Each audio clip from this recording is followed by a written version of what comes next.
I don't want to deal with that.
Ginger turmeric.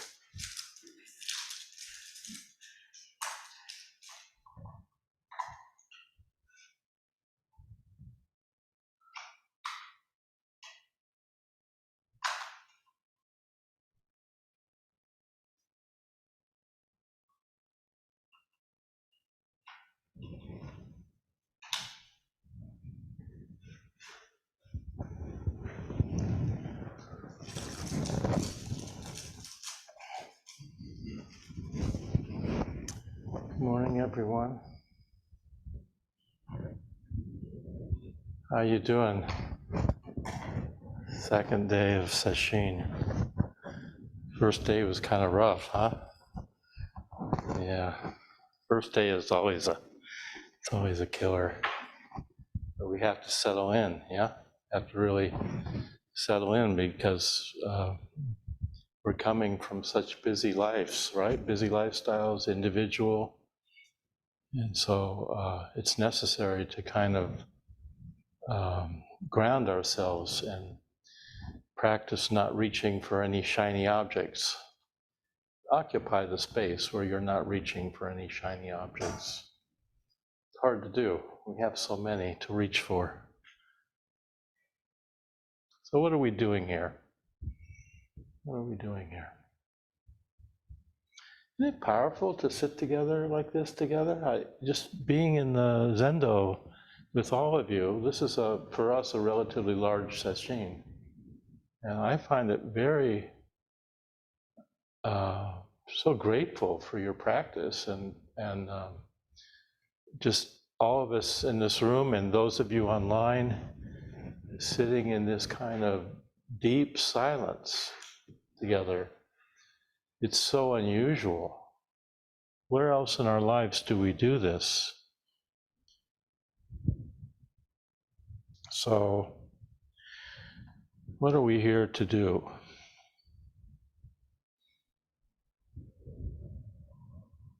What are we here for? Well, we might be here for a lot of different reasons, but from the point of view of our Zen tradition, we're here to let go. We're here to surrender. That's not maybe a very attractive idea.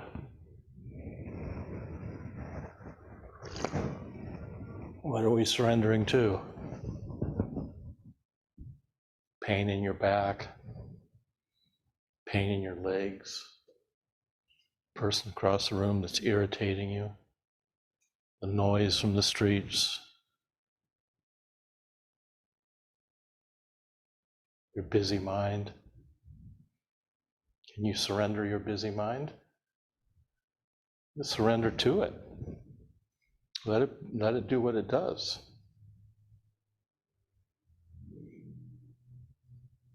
Can you really control it?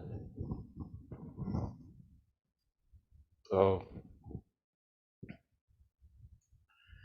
we're here to simplify our lives, to try to get down to what's important, what's ultimately important about who we are and how we are here and why we are here.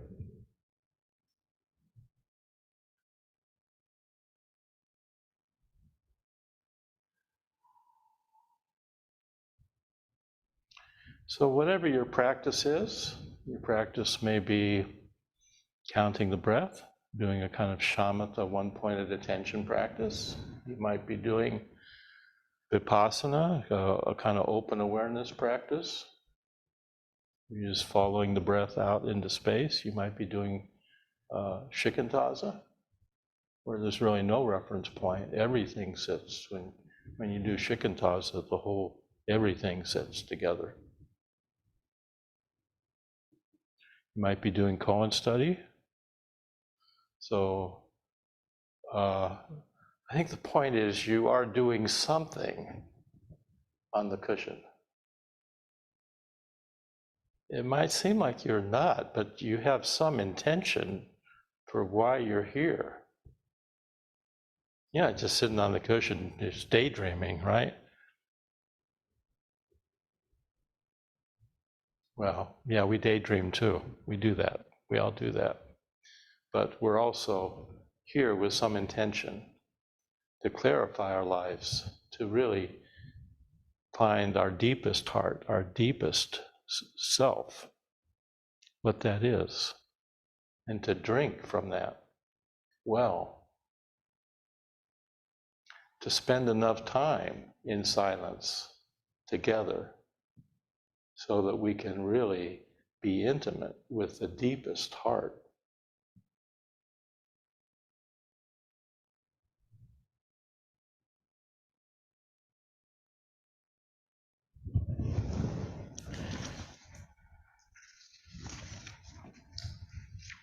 This is Rohatsu, known as what's called Rohatsu Sesshin.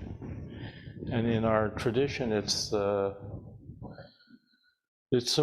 strictest sesshin because we're celebrating and honoring Buddha's enlightenment on December 8th. So the sesshin ends on the day that Buddha was enlightened.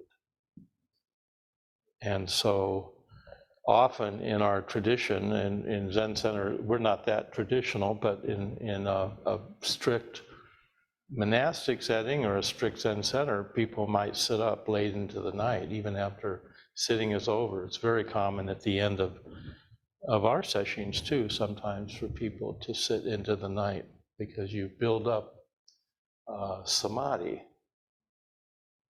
That's a hard word to translate, but it's an embodied, stable mind-body. So you notice as you're sitting, you become more stable. Does that make sense experientially? Sense of just the mind settles down, doesn't it? As you sit, it's a very pleasant feeling, that samadhi. So we're sitting in the sesshin is Rohatsu. The Buddha woke at his enlightenment on December 8th, but why wait till December 8th to wake up? You don't have to wait till then. Or are you doing this sesshin so that you'll wake up on December 8th?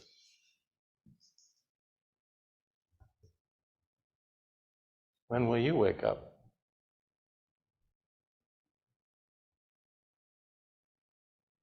What does it mean to wake up?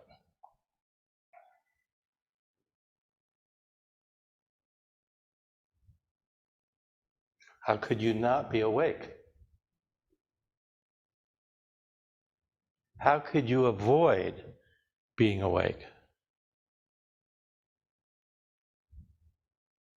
Well, we can sabotage ourselves. We do know how to do that. But you are awake, aren't you? What's preventing you from waking up right now? What's stopping you from being awake? Other than some idea you have that it's something that you don't yet possess or have.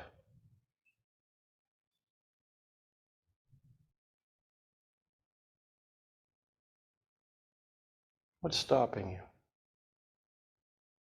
What gets in the way? Well, we get in the way.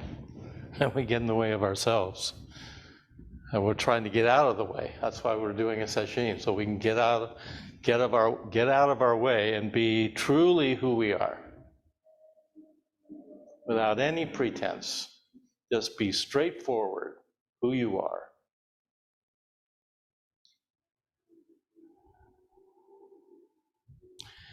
So Dogen says practice and realization are the same. So we're not practicing to wake up. We're not practicing to wake up on December 8th. We're practicing because we're already awake. All of you are awake. You're the Buddha. You're intrinsically awake. It's not something you can gain or possess or get. So then the question is, if you're intrinsically awake, do you see it? How do we see it?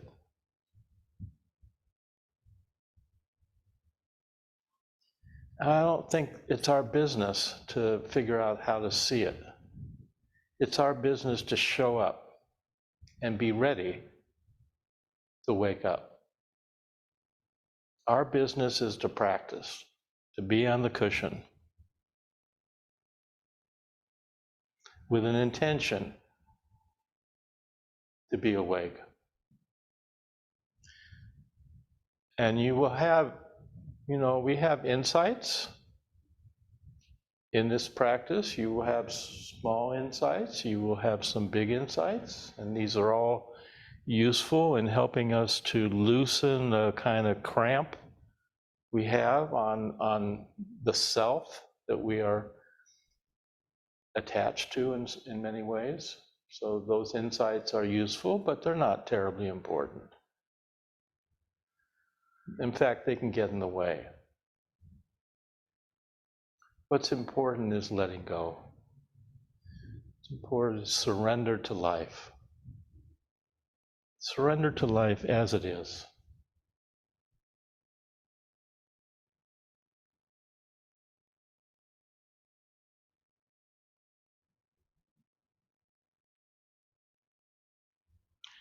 In many traditions, it's common to do vision quests. People go out alone, fast, try to clarify their lives. Very common in indigenous culture to do vision quests. And I think it's rightfully those people in all of our cultures that do this kind of work are respected, or at least in some cultures they are, because they come back with some wisdom, and that wisdom is then a resource for the community.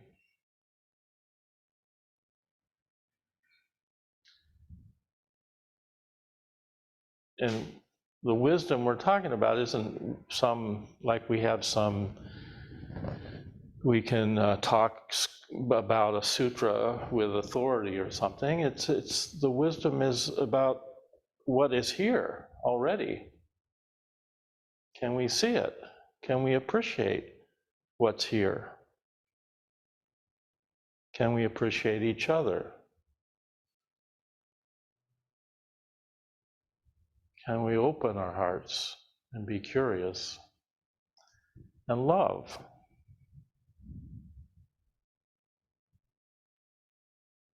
Love ourselves, love each other. And, you can't do that unless you're willing to have your heart broken wide open. And we're willing to have our hearts broken so that we can be big enough for life. We can be as big as we actually are.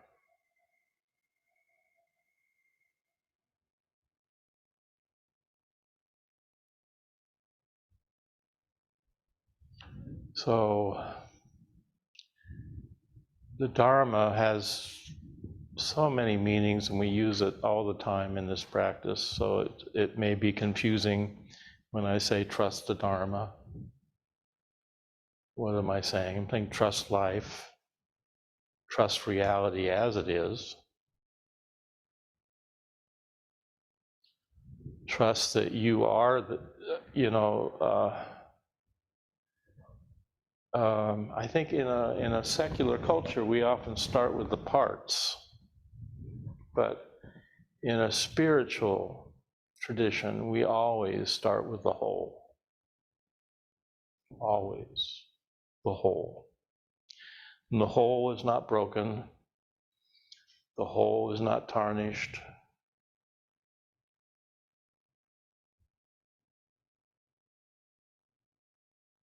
The whole is perfect because it's the whole. And we always start with the whole, not the parts. You're whole. To say you're whole is another way of saying you are the Dharma. The Dharma is, the Dharma is not something apart from your life. You are living the Dharma. And our practice is to be able to embody this in our lives, to live it, not just talk about it like I'm talking about it now. If you can't walk your talk, you should just don't talk.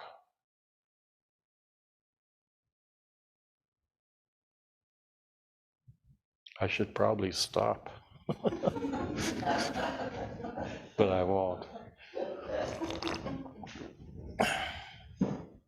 Guilty as charged. So Dharma means phenomenal world, physical world, the mental world, our inner, outer world, no separation. To love the Dharma is to love wisdom. It's to love the way things are here and the way we show up with sometimes our closed hearts, sometimes our open heart, sometimes our broken heart. We show up. That's our job, is to show up. And then after that, it's none of our business. It's not our business to figure out, manufacture waking up. It's not your business to do that.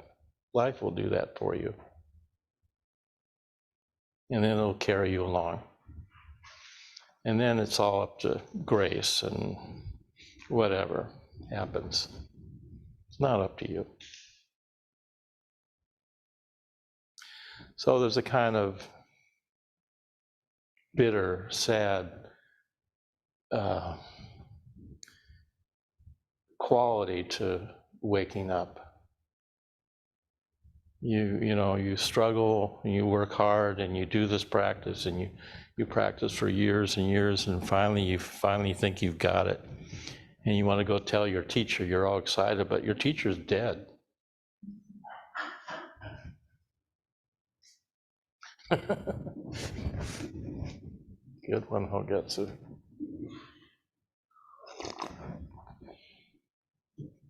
You can't go to your own funeral. It's kind of a sad and tender quality about waking up.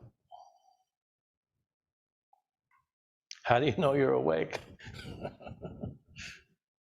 Well, ask people around you. Maybe they'll tell you.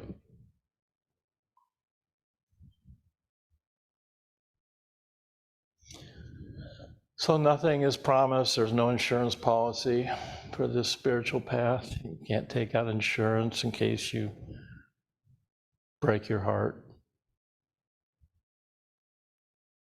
Who is going to show up for this practice where nothing is promised? Who wants to do that? How come we're here?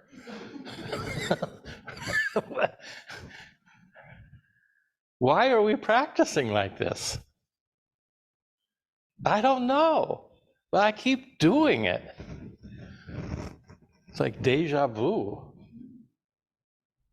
I did my first sesshin in Los Angeles in the early 70s, and it was really, we were practicing kind of in a Rinzai style then. We were all young and really earnest about the practice. it was a lot of shouting and yelling in the Zendo. It was really intense, about 60 people. And I swore after that session I would never do one of these again. And here I am, I'm still doing it. And I think we do this because we can begin to taste this Dharma. We can actually taste it. There's a kind of intimacy that we begin to have. And I think this is what we're here for, is to be intimate with ourselves, with each other.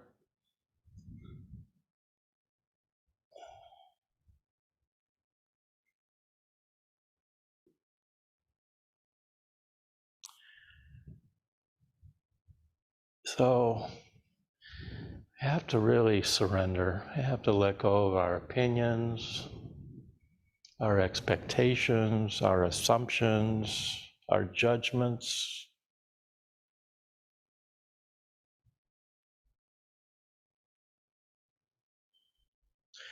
Dogen said that when you're in accord with the way or the Dharma, no creature ever comes short of its own completeness. Where it stands, it does not fail to cover the ground. It's beautiful.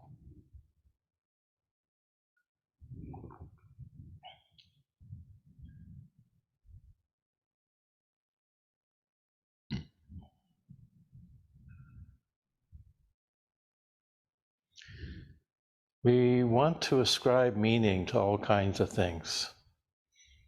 Sensei noticed that I didn't shave a part of my head, and she said, "You look kind of like a mohawk. It must be symbolic of something." I said, "Maybe so. Maybe." We ascribe meaning to everything, don't we? You want to know what's relevant and what's not?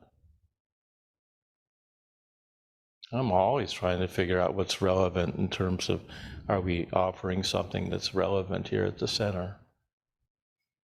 But in the world of, in reality, in the world of what we call emptiness, everything is relevant. Because everything is interconnected, so nothing is left out. What could be irrelevant? What could not be relevant?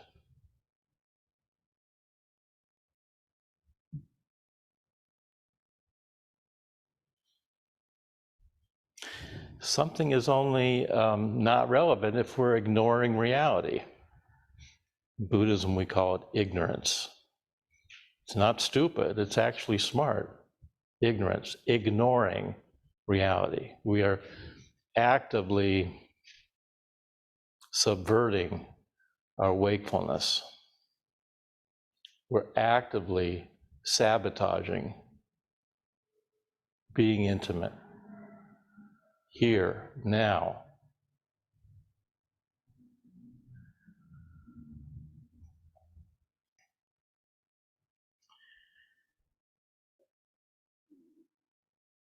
If we don't really trust this Dharma, as I'm speaking of it, we don't really trust life, then we start picking and choosing what part we like, what part we don't. We don't really see the whole. We don't see ourselves as the whole. We start tiptoeing instead, walking on eggshells, making sure we don't afraid we're going to make a mistake. What's the matter with a mistake? I think Zen practice is just nothing but one mistake after another. We just learn to make peace with it, because that's all we're doing all the time, is we're just making another mistake. And you get yelled at. Or we used to. Haven't done that in a long time. I got yelled at. My teacher yelled at me.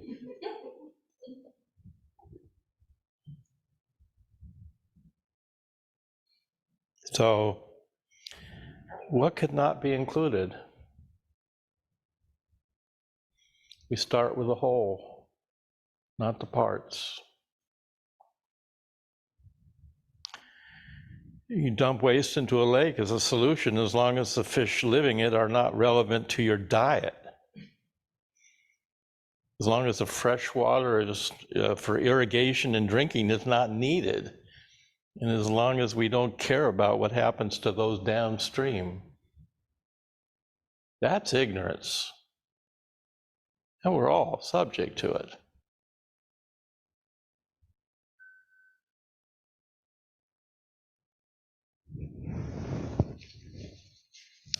And we have this phrase when we chant the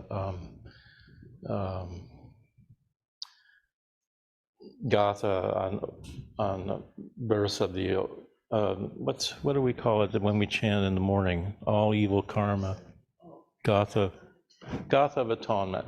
It's a wonderful phrase at the end there. We say, "I atone for it all." We've gone through all our evil karma.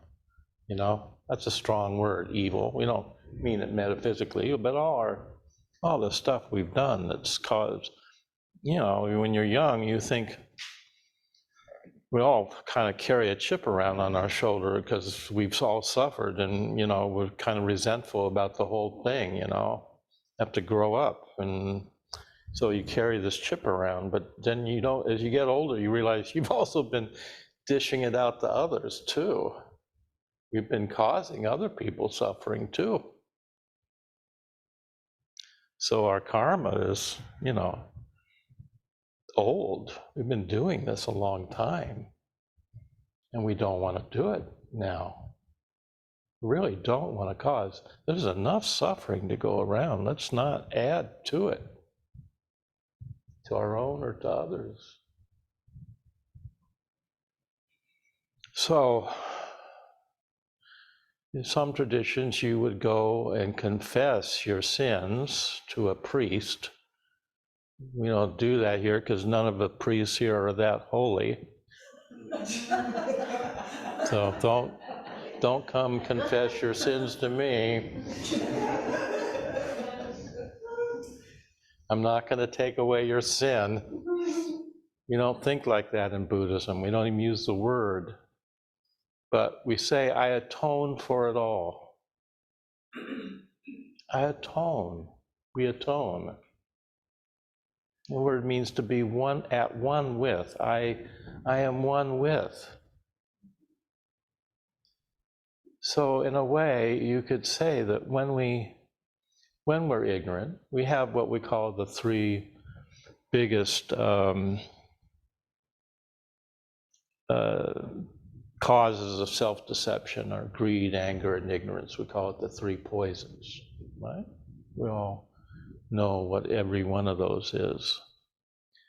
And when we are subject to greed, anger, and ignorance, we're forgetting who we are. We're forgetting the whole. We're in some way separated. You know how it is when you're in a kind of an addictive state? We're all addicts in a way, right? We all are addicted to something. Coffee, chocolate, sex, fast cars, whatever it is. We're all addicted to, we're all capable of being addicts. Alcohol, eating. But, Cell phones, yeah, that's a good one. But have you noticed that when you really have a strong desire, how your focus kind of becomes narrow and smaller? You know what that feeling, how you become small? The desire makes you small. And how do you feel when you're in a place of hatred and anger? Also kind of small, yeah? And if you act that out, you even feel, if you're at all reflective, at all being mindful or intentional or trying to be responsible for yourself, you will feel some regret. And we've all done that. We have all hurt other people through our own aggression, our own hatred and anger. We've all done it, and we'll do it again. But when we do that, we're separated from the Dharma. We're separated from who we actually are. Or we're forgetting who we are. And then ignorance just means we're ignoring who we are. We're ignoring what's actually here. So we start treating the natural world as a resource for profit, then we're ignoring the natural world. And because the natural world is our home, we live here and we're destroying our own home. So a lot of ignorance in how we're treating the planet.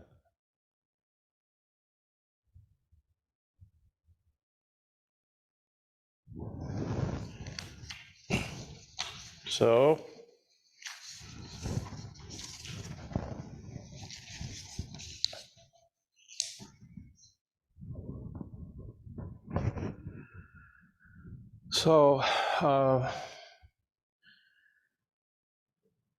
sometimes we act and our need is small, and so our activity is limited, and sometimes the need is large, and then the activity may be large and dramatic, but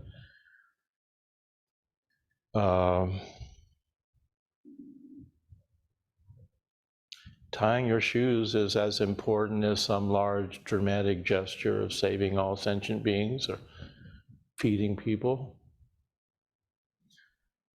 Small acts of kindness are just as important as trying to be a saint like Mother Teresa or something grand.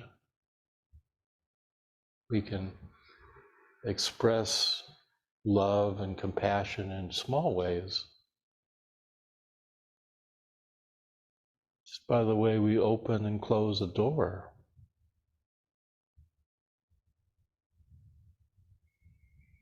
And then sometimes the need is large, so the activity is large. Do you know that terns fly 44,000 miles every year from the Arctic to the Antarctic and back? 44,000 miles. There, the need is large. The activity is large.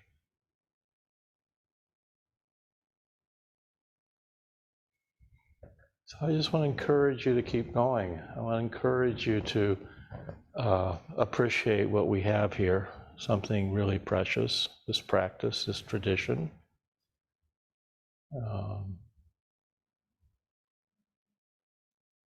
This is unusual. And I really think that this Zen practice, the Buddhist practice in many ways, is a kind of renaissance for Western culture, maybe a second renaissance, that we are finding ways to be here together that heal the divisions, all the ways that we can divide ourselves. We are finding ways to honor our differences, to celebrate diversity instead of being victimized by it, and to nurture genuine communities. This Sangha is a spiritual community, and it is a tremendous resource for each of us. Yeah. We don't have enough communities like this. We need more. Americans are some of the loneliest people in the world, and all the stats support that. We are a lonely culture. So it's up to us to renew something here, to create another renaissance, to create a modern kind of Zen that speaks to this time. Not something from 17th century Japan, although that's nice too. Let's respect our tradition, but let's make this practice. We should all become homegrown Buddhas. American Buddhas, Chicago Buddhas. You have Chicago accents.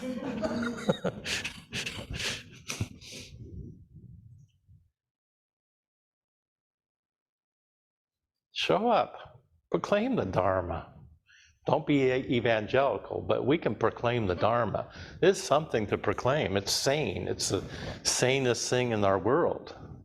Let's trust this sanity and have it for yourself, and have some pride in your sanity. Put your foot down. As soon as you put your foot down, that's where the path is. It's right where you're walking. But you have to put your foot down. You have to show up.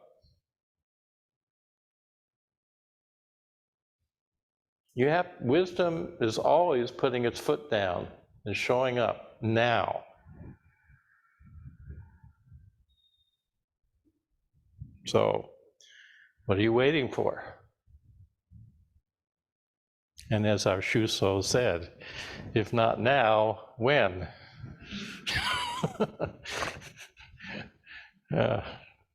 So I'll conclude with this little poem by Shido Bunan. Then we have, what time is it? We probably could have a little discussion if you want, but.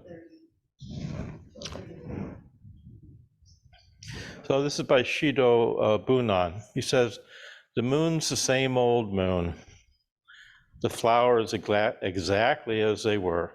Yet I've become the thingness of all the things I see. You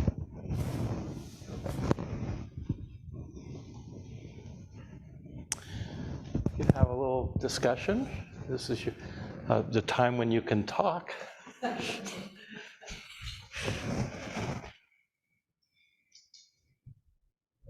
Any thoughts, comments, questions? Jeremy? Yeah, question. Is the letting go, is that grace? Is that part of the grace, or is there some action to it? Or is the action just the practice, committing to the practice? Oh, that's a good question. So you're saying, is the letting go passive? Yeah, or is it? Is it more passive, or like as you said, maybe like grace? You know, like, well, I think the grace just happens. It happens when we let go of being in control, and it's a mystery. It's somewhat. I can't explain it. I don't know how it happens, but I just know that it happens.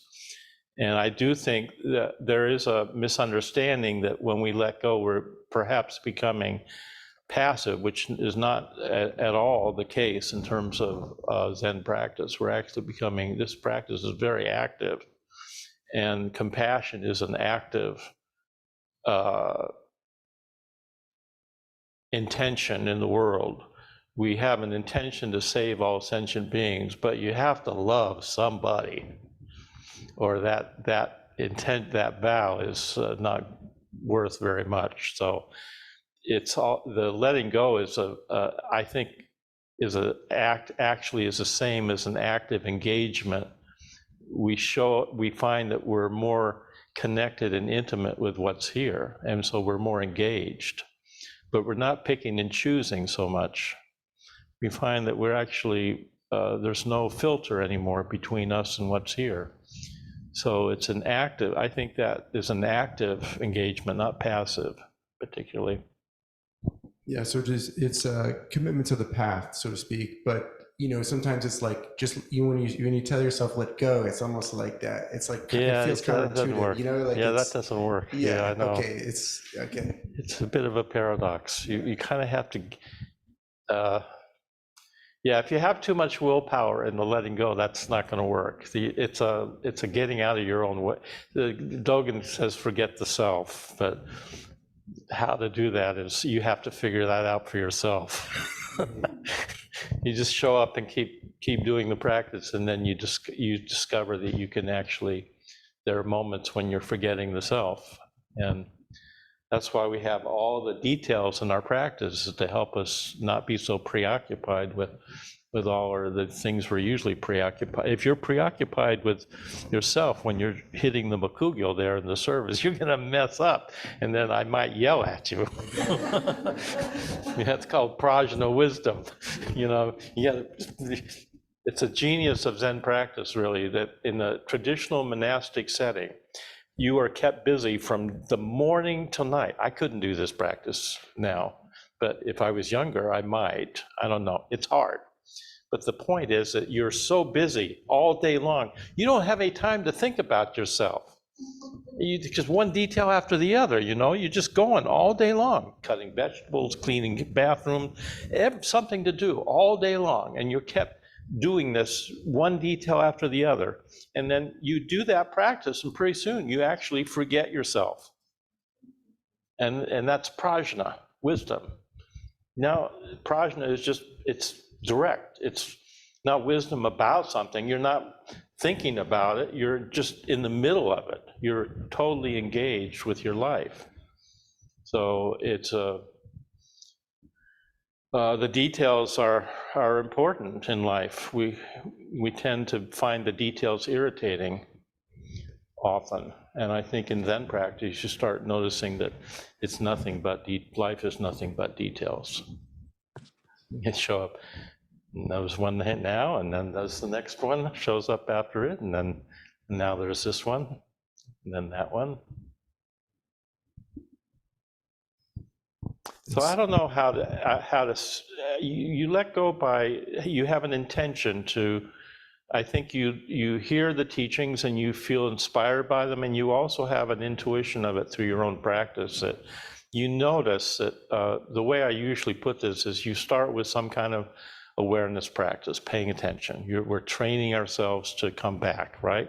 You're counting the breath, you're following the breath, you're doing shikantaza, you're just here as best you can, then your mind is, and then you notice that some warmth begins to happen in you, with others. It's relational. You don't know where it comes from. It has nothing to do with your willpower. It's just here. There's a sense of being wholesome. When you sit, you feel wholesome. After you've completed a sitting period, you just feel something good. You feel something wholesome, and you feel some, at some point you start to notice that you're opening, you're becoming more emotionally available to people. You're not so guarded because you're really starting to see there's nothing to protect. And now you feel some inspiration about that.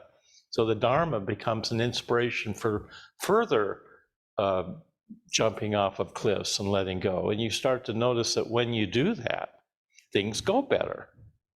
There is this warmth arising. You don't own it. And then you notice that when you do try to own it, it goes away. Isn't that funny how that happens? If you try to possess the warmth, you kill it. And you will do that too. And then so you learn through your own life gives you feedback. It's giving you the teacher is life. And it's giving you feedback all the time. And then so you notice that if I just get out of the way, the warmth is here again.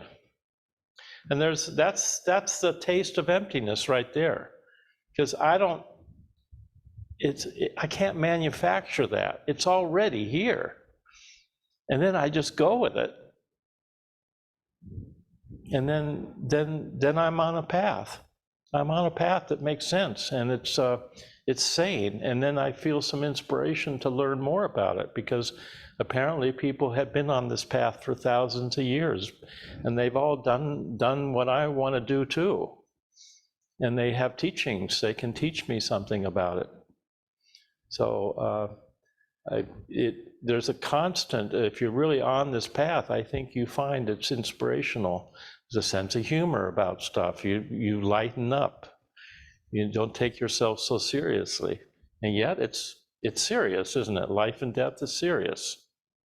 We're here because we're serious about life and death. We're not just, no, we're serious.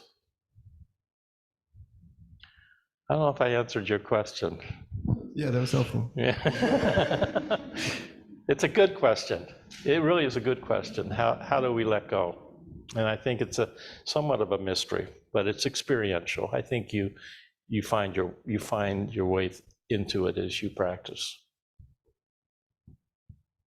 First, it's really scary. You know, the ego is scared of letting go. And when you let go, you discover it's not so bad.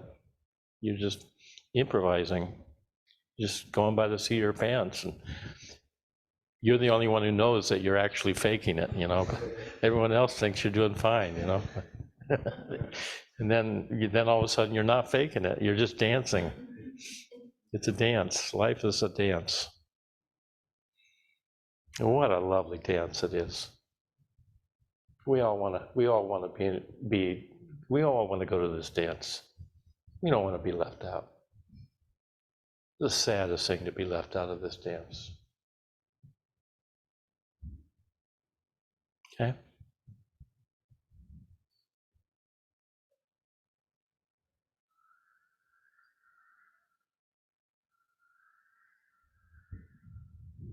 Anyone else? Anything? Comments? Questions?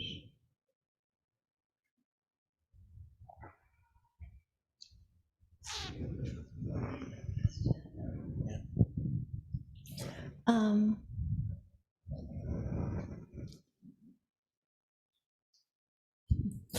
um, would you give me one way that you can take care of yourself? I mean, because self-compassion is very important, right? I mean, loving someone. According to the Dalai Lama, it's you have to love yourself first. So if you don't, how do you start loving yourself? One suggestion. I would paint. Okay. Maybe another one? Oh, you didn't. Oh, she didn't like that one. She didn't like that one. But she wants me to say I'm going to become a vegan and eat healthy. That's what she's wanting. I'm going to start exercising. I'm going to join a gym. I'll make a New Year's resolution. I'll start working out. I'll lose weight. Look, she loves me. She's afraid of my health. I am overweight, and I'm working very hard. So this is what you're really asking, isn't it? Yes. Yeah. Well, doing the best I can. I'm still here. Thank God.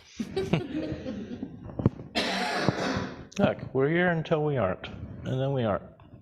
Let's be real. Impermanence is reality. And we're all fading into photographs. And we all have lost people we love. You have lost your parents or someone you love. And we will all lose each other eventually, which is why it's so tender. Why this love, this intimacy is such a tender thing, because we know we are not going to, I'm going to lose you eventually. And I can't do anything about that. So yeah, if I took care of myself, maybe I would live a few years longer, but haven't you heard that story about the guy that jumps off, falling off a cliff and picks a raspberry on his way down, or strawberry, tastes and says, that is so good.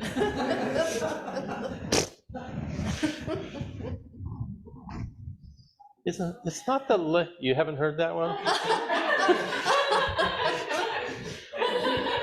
It's not the length of things that matters, it's the quality of our life. It's how much we have loved and received love that's important, not how long we necessarily live. Although we all want to live as long as we can, but there's a story about this guy fell off, he was being chased by tigers or something. I think I get the story all wrong, someone correct me, but he fell off the cliff and he's going down and he's not, he's gonna hit the bottom.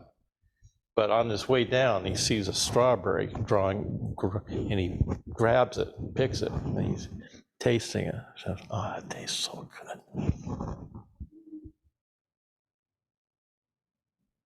Did I get that story right?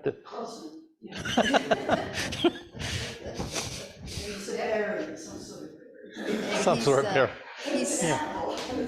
Yeah. Right, he's hanging on to a branch off a cliff. Yeah, He sees something a like that. strawberry, and there's a tiger above him.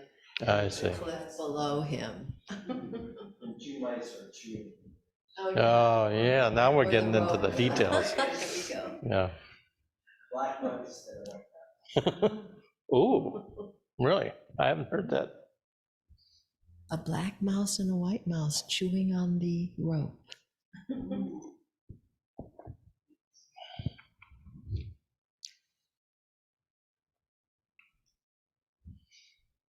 Anything else? Anything else you want to ask? Comments? So please, just support each other. Just keep going. You're on the second day. It gets I don't want to make any promises. I want to encourage you that it could be better. It might get better. It might get better each day, but it might not too. There are days that are not good in sesshin, and you have to weather them because this too will pass. There are yuck days in sesshin where everything is irritating. The person sitting next to you in perfect peace and doesn't move a muscle is the most irritating of all. When you're in pain and you're, just trying to hold it together. So just keep going. We have something here that's really precious, this tradition. We didn't create this practice. It's been around for a long time, and we're just grateful to our ancestors and our lineage that allow us to do this now. And what we want to carry this on so that future generations can also have this sanity and a way to be here that is helpful for other sentient beings. Okay? All right.